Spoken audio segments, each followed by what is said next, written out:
ఇప్పుడు ఏడ చూసినా తెలంగాణలో జిల్లాల పంచాయతీ నడుస్తుంది. మామూలుగా పండగ కూరలకి వస్తారు కదా! పండగ కూరలకి వచ్చినోళ్ళందరూ ఏం మాట్లాడుకుంటారు? ఏంటిది? ఏం జరుగుతుంది? ఏంది? అనేది చర్చ నడుస్తది కదా! ఇప్పుడు. ఈ పండగకి ఊరికి పోయిన ప్రతి ఒక్కరు గూడా ఊర్లల్ల మొత్తం తెలంగాణలో ఉన్న జిల్లాలల్ల, పల్లెలల్ల ఇయాల నడుస్తున్న చర్చ ఏంది అంటే జిల్లాల గురించి. ప్రభుత్వం ఆల్రెడీ ప్రకటించింది గదా! ప్రభుత్వం వైపున ఉన్నోళ్ళు ప్రకటించిర్రు. జిల్లాల మీద మేము రివ్యూ చేస్తాము అనేది చెప్పిర్రు ఆల్రెడీ. చెప్పిన తర్వాత ఇప్పుడు ఎన్ని జిల్లాలుంటాయి? ఎన్ని జిల్లాలు పోతాయి? కొత్త జిల్లాలొస్తాయా? వస్తే ఎన్ని జిల్లాలొస్తాయి? ఒకవేళ ఉన్న జిల్లాలను తీసేస్తే ఏ జిల్లాలను తీసేస్తారు? ఎందుకోసమని తీసేస్తారు?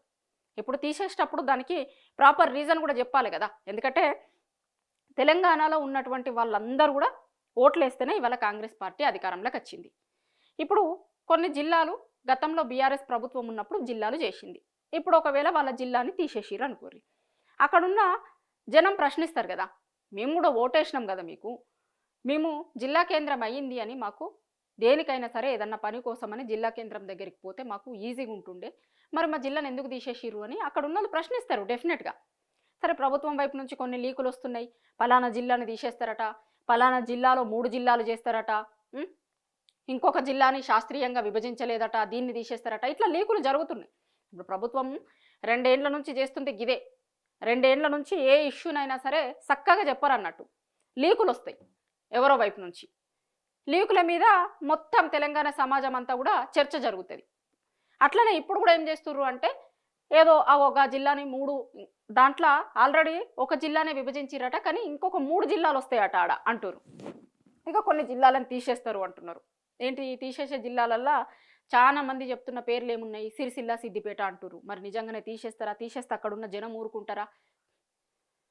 ఇది కూడా డెఫినెట్‌గా రేపు పొద్దున చర్చకొస్తది. ఇంకో దిక్కేంది? నిరుద్యోగులకు ఉద్యోగాలు ఇయ్యాలంటే మళ్ళా జిల్లాల విభజనని సాకుగా చూపిస్తున్నారు ఇప్పుడు. జిల్లాలు విభజిస్తే దాని ప్రకారం జోన్లు మారతాయి కదా! ఇప్పుడు ఏ జిల్లా వాళ్ళని ఏ జోన్‌లో ఎయ్యాలి? ఏంటిది? జోన్ల పంచాయతీ తేలాలి మళ్ళిప్పుడు. కాబట్టి జిల్లాల విభజన చేసిన తర్వాతనే జోన్లు విభజించిన తర్వాతనే ఉద్యోగాలు అంటుర్రు. ఇట్లా మరి జిల్లాలలో ఏముంటాయి? ఏం పోతాయి? ఇప్పుడు తెలంగాణ రాకముందు తెలంగాణ వచ్చినంక తెలంగాణలో 10 జిల్లాలు ఉండే. ఉమ్మడి 10 జిల్లాలు ఉండే. దాన్ని బీఆర్ఎస్ ప్రభుత్వం అధికారంలోకి వచ్చిన తర్వాత 33 జిల్లాలు చేసింది. ఇప్పుడు ఆ 33 జిల్లాలనట 17 జిల్లాలు చేస్తారు అంటున్నారు. పార్లమెంట్‌కి ఒక జిల్లా చొప్పున 17 జిల్లాలు చేస్తారు అంటున్నారు. అంటే ఆ 17 లెక్క ఎట్లా అంటే పార్లమెంట్‌కి ఒకటి చొప్పునట 17 జిల్లాలు చేస్తారు అని అంటున్నారు. మరి అంతే చేస్తారా? లేకపోతే ఒక జిల్లాలో అట 3 జిల్లాలు చేస్తారు దాంట్లో అని అంటున్నారు. మరి అట్లయితే గనక నిజంగా పార్లమెంట్‌కి ఒకటి చొప్పున కాదన్నట్టు. మరి ఇక ఏ లెక్కన చేస్తారు? ఇప్పుడు జిల్లాలు చేసుడు ఒకటే కాదు. రెవెన్యూ డివిజన్ల ముచ్చట వస్తది దాంట్లోకి. మండలాలను ఎన్నుంచాలి ఏంది ఇవొస్తాయి. ఆల్రెడీ జిల్లా కేంద్రాలను చేసి ఆ జిల్లా కేంద్రాలలో సమీకృత భవనాలు కూడా కట్టిర్రు అప్పట్లో బీఆర్ఎస్ ప్రభుత్వం. మరి వాటన్నింటిని ఏం చేస్తారు ఇప్పుడు? జిల్లాలని కుదించిర్రు అనుకోండి. అక్కడ ఉన్నటువంటి బిల్డింగ్‌లని ఏం చేస్తారు? దేనికి వాడుతది ప్రభుత్వాలు? ఆల్రెడీ జిల్లాలు సెట్ అయిపోయినాయి. చాలా ఏండ్ల నుంచి ఆ జిల్లాలలో పనులన్నీ నడుస్తున్నాయి. జిల్లా కేంద్రాలు వచ్చినాయి. అక్కడ పర్మనెంట్ బిల్డింగ్లు వచ్చినాయి. ఆ జనాలందరూ జిల్లా కేంద్రాలు దగ్గరకు వచ్చినాయి. ఏమన్నా పని కోసమని పోతే మేము పొద్దుగాల పోయి మళ్ళా మధ్యాహ్నానికల్లా ఇంటికి వచ్చేస్తున్నాము అని జనాలు చూస్తున్నారు, మాట్లాడుతున్నారు, నడుస్తుంది. కలెక్టర్లకు కూడా చాలా సందర్భాలలో వాళ్ళ జిల్లాలలో ఉన్నటువంటి జనంకి ఏమన్నా సమస్య వస్తే వాళ్ళ దగ్గరికి పోయి ఏముంది ఏంటిది అని తెలుసుకొని మళ్ళీ ఇమ్మీడియట్‌గా కలెక్టర్ ఆఫీస్‌కి వచ్చి ఆళ్ళ పనులు కూడా చేసుకునేటట్టు ఇట్లా నడుస్తుంది ఇదంతా కూడా. ఎందుకంటే అప్పుడు కొత్త జిల్లాలు చేసినప్పుడు దీనికోసమే చేసిర్రు. చాలా సందర్భాలలో ఏమైతుందంటే ఇప్పుడు ఒక జిల్లా పరిధి చాలా ఎక్కువ ఉంటే గనక జిల్లా కేంద్రంకి ఒక ఊరు నుంచి జనం పోయి జిల్లా కేంద్రంకి పోయి పని చేసుకొని రావాలంటే పొద్దుగాల లేచిపోతే మళ్ళీ రాత్రికి ఇంటికి వచ్చేటోళ్ళు. కానీ కొత్త జిల్లాలో అయితే గనక సమస్య తీరుతుంది. పరిపాలన కూడా సౌలభ్యంగా ఉంటుంది. కొత్త జిల్లాలతోని, చిన్న జిల్లాలతోని అక్కడున్న కలెక్టర్కి కూడా ఉన్నటువంటి ఊర్లన్నింటి మీద ఒక అవగాహన ఉంటుంది. సమస్యల మీద ఇమీడియట్‌గా పరిష్కరించడం కోసమని ఒక దారి దొరుకుతుంది అనే దాంతోని చిన్న జిల్లాలు చేసిర్రు. జిల్లాల పునర్విభజన కూడా ఆ రోజు ఇప్పుడేదో ప్రభుత్వాలు అంటున్నట్టు లేకపోతే ఇంకొకటి మాట్లాడుతున్నట్టు ఎట్లా పడితే అట్లా చేసింది కాదు. చిన్న జిల్లాలు అయితే గనక ఈజీగా పరిపాలన కోసమని ఇబ్బంది లేకుండా ఉంటుంది, జనాలకు ఇబ్బంది లేకుండా ఉంటుంది అనే దాంతోని చేసిర్రు.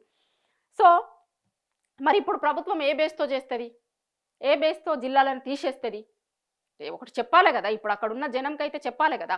ప్రతిపక్ష పార్టీ కోసమో ఇంకొక దానికోసమో ఏదన్నా నిర్ణయాలు తీసుకున్నా అక్కడ ఉన్నటువంటి జనాలు అయితే తెలంగాణ రాష్ట్రంకి సంబంధించిన వాళ్ళే కదా. వాళ్ళు అందరూ కూడా ఇప్పుడు ఉమ్మడి 10 జిల్లాల జనం అందరూ కూడా తెలంగాణ వాళ్ళే కదా. మరి జనం ఇబ్బంది పడుకుంటా కూడా జనం మాకేమీ ఇబ్బంది లేదు కానీ జిల్లాల విభజన ఇట్లనే చేస్తాం మేము అంటారా? ఎట్లా చేస్తారు? అసలు దానికి లెక్కేంది? ఇప్పుడు గతంలో శాస్త్రీయంగా జరగలేదు అంటారు, మరి ఇప్పుడు ఏంది శాస్త్రీయత వీళ్ళు చేసేదానికి? ఏ లెక్క ప్రకారం చేస్తారు? ఎన్ని జిల్లాలు చేస్తారు? తీసేస్తే జిల్లాలను ఏ లెక్క ప్రకారం తీసేసినా అని చెప్తారు? ఇప్పుడు ఇది చర్చ మొత్తం నిరుద్యోగులది దీంతో ముడిపడి ఉంది. ఇప్పుడు ఏదన్నా పని మీద ఏమన్నా ఇష్యూస్ మీద అడిగితే ఇప్పుడు మొత్తం ఇంకొన్ని రోజుల వరకు ఏంది మొత్తం జిల్లాల విభజన జరుగుతుంది. అది అయిపోయిన తర్వాతనే చూద్దాం. దానికోసమని ఇప్పుడు దీన్ని మరి నిజంగా లేదు ఇంకోటి కూడా అసలు ప్రభుత్వం చేస్తుందా? నిజంగా విభజన చేస్తుందా? చేస్తే ఎందుకంటే ఆల్రెడీ ఉన్న జిల్లాలను తీసేస్తే కనుక అటువైపు నుంచి ఖచ్చితంగా వ్యతిరేకత వస్తుంది. ఆ జిల్లాల నుంచి వ్యతిరేకత వస్తుంది. ఎందుకు తీసేసిరు మా జిల్లాని అనేది అక్కడ ఉన్నటువంటి జనం ఖచ్చితంగా ప్రశ్నిస్తారు. సరే, ప్రభుత్వాలని ప్రశ్నించకపోయినా అక్కడ వాళ్ళకి లోకల్గా అందుబాటులో ఉన్నటువంటి ఎమ్మెల్యేలని, లోకల్గా అందుబాటులో ఉన్నటువంటి లీడర్లని, కాంగ్రెస్ పార్టీ వాళ్ళని ముఖ్యంగా, ఎందుకంటే అదే పార్టీ అధికారంలో ఉంది కదా. కాబట్టి అక్కడ లోకల్గా ఉన్నటువంటి కాంగ్రెస్ ఎమ్మెల్యేలని, కాంగ్రెస్ ప్రజాప్రతినిధులని నిలదీస్తారు, ప్రశ్నిస్తారు, అడుగుతారు. మరి వాళ్ళకి ఏం సమాధానం చెప్తారు? వాళ్ళ దగ్గర ఉన్నటువంటి ఆన్సర్ ఏంది? సో వీటన్నింటి మీద ఖచ్చితంగా చర్చ జరుగుతుంది తెలంగాణ సమాజంలో. ఇలా ఎక్కడ చూసినా, ఏ పల్లెకు పోయి చూసినా కూడా, లేకపోతే తెలంగాణలో ఇద్దరు కలిసినా కూడా మా జిల్లా ఉంటుందా, మీ జిల్లా ఉంటుందా, పలానా జిల్లాని తీసేస్తారట కదా, పలానా జిల్లాలో మా ఊరిని కలుపుతారట కదా, మీ ఊరిని తీసేస్తారట కదా, ఇట్లాంటి చర్చ జరుగుతుంది. మరి చూడాలి ఏ జిల్లాలు ఉంటాయి, ఏ జిల్లాలు తీసేస్తారు. తీసేసిన దానికి రీజన్ ఏం చెప్తారు? కొత్త జిల్లా చేస్తే కనుక దాన్ని కొత్త జిల్లా చేయడానికి రీజన్ ఏం చెప్తుంది ప్రభుత్వం? లేదు అంటే అసలు దీన్ని మొత్తం కూడా ఒక చర్చకే పరిమితం చేసి అది ఇష్యూని మొత్తమే ముట్టుకోకుండా ఉంటారా? కేవలం ఒక చర్చ చర్చ ఎందుకు జరగాలి అంటే ఇప్పుడు చర్చ జరగకపోతే కనుక జనం దేని మీద ప్రశ్నిస్తారు? 6 గ్యారంటీలు ఏవి అని అడుగుతారు, హామీలు ఏవి అని అడుగుతారు, నిరుద్యోగులు అయితే జాబ్ క్యాలెండర్లు ఏవి అని అడుగుతారు. అడిగిర్రు అనుకోండి, ఇప్పుడు జిల్లాల విభజన చేస్తే జోన్లది కావాలి కదా, అందుకోసమని ఇప్పుడు చేస్తలేము అని నిరుద్యోగులకు చెప్పొచ్చు. ఇట్లా దాని మీద చర్చ లేకపోతే వీళ్ళందరూ అడుగుతారు కాబట్టి ఆ చర్చను ముందుకు తీసుకొచ్చి పెట్టిర్రా, లేకపోతే నిజంగానే విభజన చేస్తారా? చేస్తే ఉంటాయి, ఏవి పోతాయి, ఏ జిల్లాలు వస్తాయి, ఎందుకు వస్తాయి, శాస్త్రీయంగా జరుగుతుందా, ఏం జరుగుతుంది అనేది చూడాలిగా.